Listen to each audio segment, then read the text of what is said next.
tlangai lo zayo khopui ngain karum kajap suni tini puan ro pui sin in an leng tlan sa te katan huna ve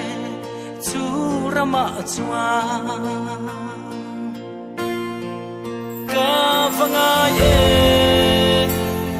ka va nga ye amun ro pui amoy na zong ai mangai tu lau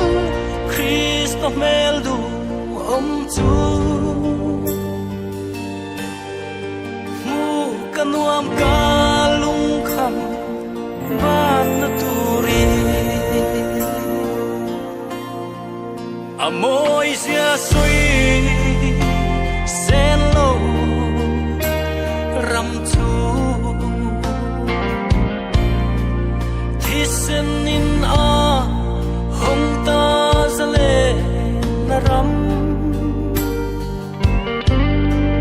ka tharau chu ram mol chu zong vela khovel ram zong ala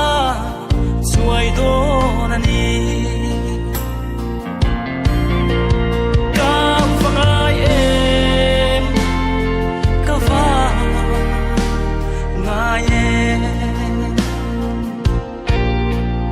amun ro pui amoy na zong ai mangai tu lal Cristo mel du chu mu kanuam ka lung kham ban na turi